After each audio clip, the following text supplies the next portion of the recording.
और हम, मुझे पता है इस तरीके की हरकत सिर्फ आप कर सकते हैं। छोड़े मुझे, अगर आंटी ने देख लिया तो। एक तो तुम डांटती बहुत हो मुझे। सुनो, क्या आदमी अपनी बीवी के जरा भी करीब नहीं हो सकता? बिल्कुल नहीं। आपको पता है ना, मुझे ये सब कुछ बिल्कुल पसंद नहीं है। पर से हम अमतुल आंटी से झूठ बोल के यहाँ रह रहे हैं। मुझे तो वैसे ही डर लगा रहता है कि जिस दिन उन्हें पता चलेगा वो कितना हर्ट होंगी। चलो एक काम करते हैं, चल के मामा को बता देते हैं कि मेरा निकाह तुमसे हो गया है, अब मैं फिजा से नहीं बल्कि तुमसे शादी करूंगा। और हम पागल हो गए हैं क्या? हाँ, और मुझे पागल होने पर तुमने तो मजबूर किया है इतनी मासूम मासूम बातें करके। अब बंदा तो बशर है, बहकेगा नहीं तो और क्या करेगा। अगर ये बंदा है बशर, थोड़ा होश में रहे तो बेहतर है। तुम कितना डरती हो ना मुझसे। पता है, मैं अपनी जिंदगी के सबसे खूबसूरत फेज से गुजर रहा हूँ। तुम्हारे पास होने का एहसास, तुम्हारे साथ होने का एहसास मेरे लिए बहुत फैसिनेटिंग है। और मैं अपनी जिंदगी के सबसे मुश्किल फेज से गुजर रही हूँ।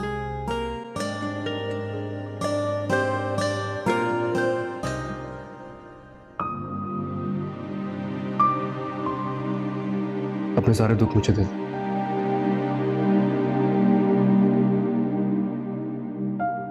इतना तो हक दो ना मुझे तुम। अपने दिल से सारे खौफ निकाल के फेंक दो। कल जो भी कुछ होता है मैं हमेशा तुम्हारे साथ हूं, बस याद रखो। अगर आप लोग की इजाजत हो तो मैं अंदर आ जाऊं, क्योंकि मैं और समी बाहर गार्ड की ड्यूटी देते देते थक गए। प्लीज प्लीज तशरीफ रखिए। Thank you.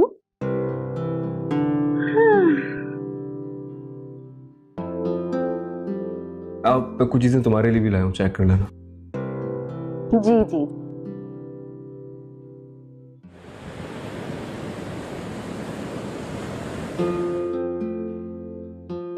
अरीज जी, ये कैसा है? वाह, बहुत अच्छा है। कलर अच्छा लगेगा मुझ पर? बहुत सूट करेगा। अरे अमतुल, कैसी हो? ठीक हो? लगता है काफी बिजी हो तुम लोग। What a beautiful dress। क्या शादी के बाद भी तुम लोगों की शॉपिंग खत्म नहीं हुई? वैसे बहुत बहुत मुबारक हो रहीम की शादी की। तुमने तो किसी को शादी में बुलाया नहीं, लेकिन देख लो, हमें फिर भी पता चल गया। वैसे मैं तुम्हारे घर आना चाह रही थी, तुम्हारी बहू से मिलने। मेरे घर? हाँ, क्या तुम्हें मोमना और अरहम की शादी के बारे में पता नहीं है? लेकिन अफान भाई तो शामिल थे उसमें, और फराज, वो तो निकाह का गवाह था। उसे बहुत अच्छे लगते हैं ना ऐसे नेकी के काम करना।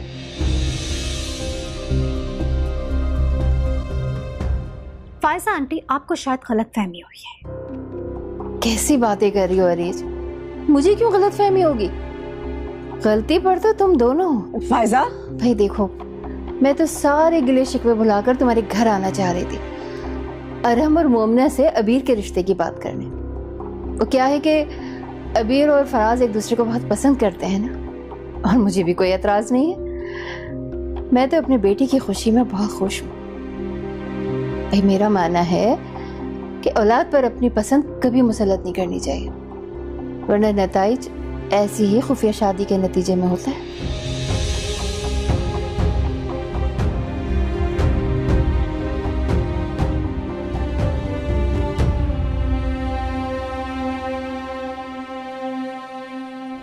तुम्हारा सिर्फ अभी निकाह हुआ है या बात निकाह से भी आगे बढ़ चुकी है? अम्मी, आप ये किस तरह के सवाल कर रही हैं? मेरा सवाल बहुत सीधा है अरहम, तुम मुझे जवाब दे रहे हो तो दे दो, वरना मैं तुम्हारी मनकूहा बीवी को बुला के जवाब ले लूं। हारा दिल सजना वे, हारा दिल सजना वे, हारा दिल सजना वे, ओ सजना वे, हारा दिल सजना वे हारा दिल सजना वे हारा दिल सजना वे ओ सजना वे। वैसे आप लोग अपने निकाह के बारे में कब बता रहे? ये अफान अंकल पे डिपेंड करता है। शायद वो किसी मुनासिब वक्त का इंतजार कर रहे हैं। मुनासिब वक्त का इंतजार नहीं किया जाता, उसके लिए तो ग्राउंड बनाया जाता। कहाँ ग्राउंड बनाने की बातें हो रही हैं? आपके घर में ग्राउंड बनाने की बातें हो रही? मेरे घर में?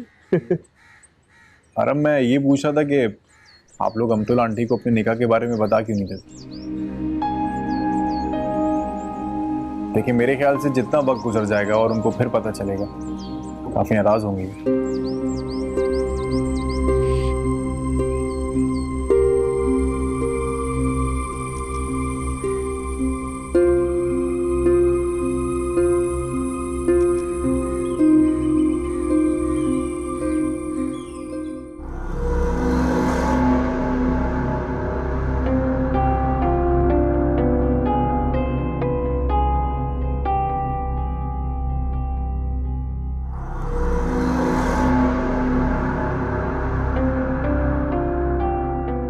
जी आपने बुलाया मुझे? हाँ, मैंने तुम्हें बुलाया था। मैं ये पूछना चाह रही थी तुमसे कि तुम्हारा सिर्फ अभी निकाह हुआ है या बात निकाह से भी आगे बढ़ चुकी है? अम्मी आप ये किस तरह के सवाल कर रही हैं? मेरा सवाल बहुत सीधा है अरहम, तुम मुझे जवाब दे रहे हो तो दे दो, वरना मैं तुम्हारी मनकूहा बीवी को बुला के जवाब ले लूं। देखिए आपके लहजे में इतना तंज, इतनी तलखी अच्छी नहीं लगती मम्मा। आपने जो पूछना है मुझसे साफ साफ पूछिए। चलो मैं खुद ही बता देता हूँ आपको। जी हाँ, मैंने मुमना के साथ निकाह किया है और इसमें कोई गुनाह नहीं है। मैं फिजा के साथ शादी नहीं करना चाहता था, मैं आपको पहले भी बता चुका था, अब भी यही बोलूंगा।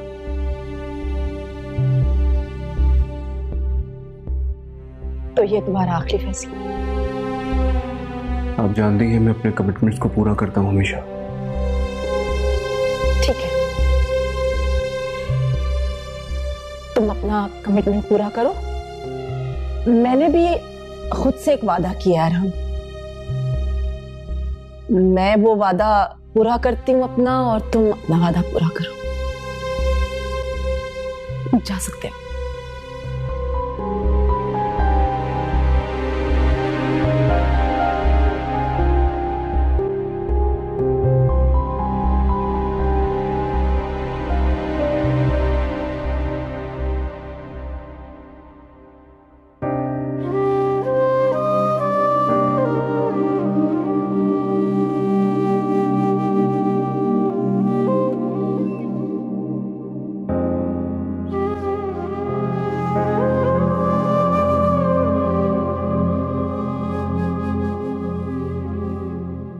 मैं तो सोच भी नहीं सकता था कि मम्मा इस तरह रिएक्ट करेंगी।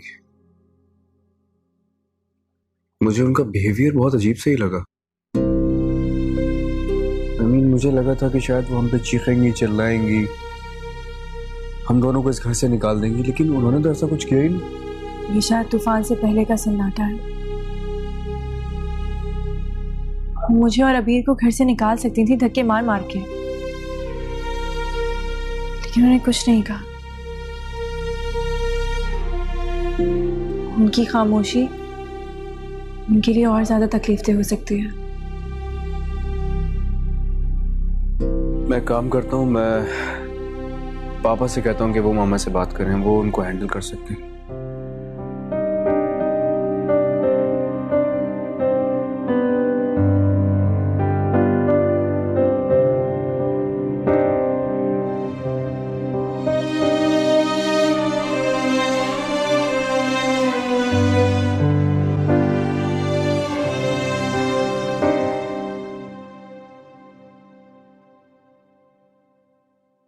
आपने अरहम का निकाह करते वक्त ना तो मेरी मर्जी का ख्याल किया और ना ही मेरी खुशी का।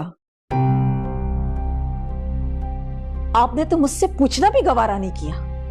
और यही नहीं, आप उस गंद को मेरे बेटे की दुल्हन बनाकर मेरे घर तक ले आए और मुझे खबर तक नहीं हुई। बाहर वाले आकर मुझे मुबारकबाद दे रहे हैं, बेखबरी के ताने दे रहे हैं मुझे। वाह वाह अफान साहब वाह, क्या दोस्ती निभाई है आपने अबरार से अपनी। अरहम मेरे साथ ऐसा करता तो मुझे समझ में आता, लेकिन आपने मुझसे झूठ बोला, मुझे धोखे में रखा। तुम्हारी बात खत्म हो गई हो तो मैं कुछ कहूं?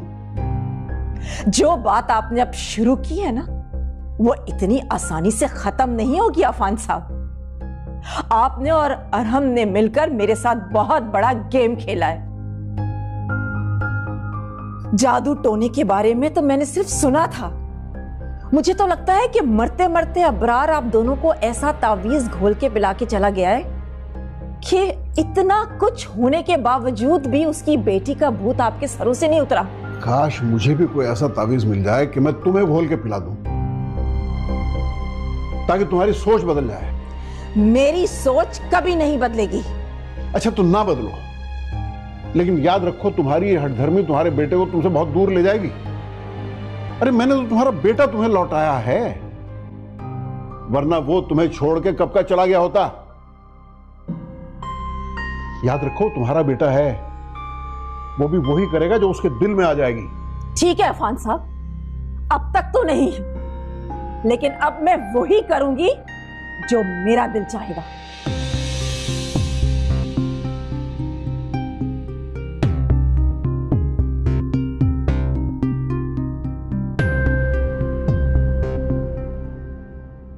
पापा इज एवरीथिंग ऑलराइट?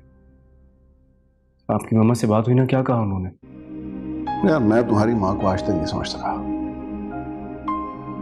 उनकी बातों में इतना तजाद पाया जाता है कि समझ में नहीं आता है किस बात को मानो किसको ना मानो। मेरा ख्याल है मुझे मम्मा से खुद बात करनी चाहिए। उनकी खामोशी से मुझे वहशत हो रही है। मम्मा को इतनी देर खामोश तो नहीं रहना चाहिए ना। अच्छा छोड़ो यार, वक्त के साथ सब ठीक हो जाएगा। अब शादी हो गई है तो उन्हें एक्सेप्ट तो करना पड़ेगा। तुम अभी मोमना के पास जाओ, उसे इस वक्त तुम्हारी ज्यादा जरूरत है। उसे जाके समझाओ कि अल्लाह पे भरोसा रखे, सब ठीक हो जाएगा इंशाअल्लाह ताला। पापा ये बातें मैं उसे समझाता रहता हूँ, लेकिन फिर भी पता नहीं क्यों वो मम्मा से इतना डरती है। आखिर इन दोनों का प्रॉब्लम क्या है? दरअसल तुम्हारी माँ की अना इतनी बड़ी है, और अना एक ऐसी बीमारी है जिसका कोई इलाज किसी के पास। आप आज भी सीरियस नहीं हो रहे पापा? यहाँ मेरी जिंदगी का सवाल बना हुआ है और सीरियस हो जाऊंगा तो क्या अमतुल इस रिश्ते को कबूल कर लेगी?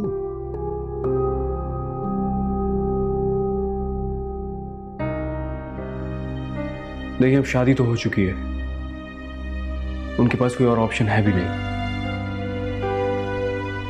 बस यही बात मैं मम्मा को समझाना चाहता हूँ।